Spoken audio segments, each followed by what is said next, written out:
My name is Hunter, and I'm the store manager at Self-Serve, and today we're talking about a really great game that we have called 100 Questions About Sex.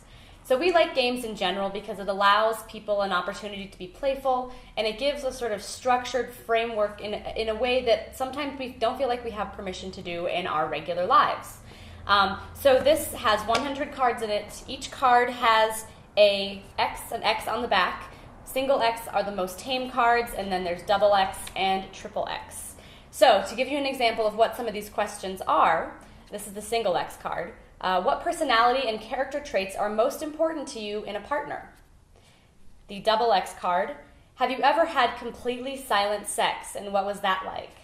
And then the triple X card, what's your favorite way to get off when you're alone? So you can see that these cards and questions are going to be really great if you're with a partner you currently have sex with or are intimate with. If there's somebody you might want to have sex with. This is a great way to gauge your sexual compatibility with someone and to get an idea of what their intelligence and experience is around sex and sexuality. And then also, with that last question, let's say they give you a really, really good tip of how they like to be touched. Then if you are with them in a sexual situation, you can think back to what their answer was, and you know that trying that might be a good place to start in order to, help give your partner a lot of pleasure. So one of the reasons that we really like games at Self-Serve is because sometimes having conversations around our sexual past and history, around desires, and around fantasies can be kind of hard, and it can feel awkward. And so a lot of us don't have those conversations, when in reality they're perfect conversations for setting a mood and for building intimacy and trust. And so in the framework of a game, people feel more empowered to pick a card up, ask a question, and hear the answer. Whereas for some of us to do that in just everyday conversation or pillow talk might be a little bit more challenging because we feel awkward or nervous or we're afraid of what people will think about our answers.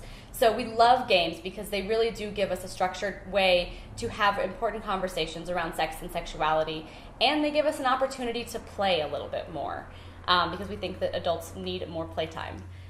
So this can be played, like I said, with an already existing partner, and you will get to know a lot more details about your partner's sex and sexuality history. And then you can also play with a potential partner.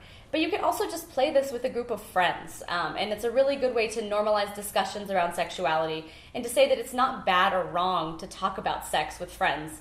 And again, you have this sort of structured game setting, so that lets people feel a little bit more comfortable with these things happening because they know that it's part of the game. So we're really pleased with this set. We also like that it's not gendered, so it doesn't necessarily assume that there's going to be a heterosexual couple, and that's fairly hard to find with sex games. So we're really happy to be carrying 100 questions about sex, and you can find it in our store and online.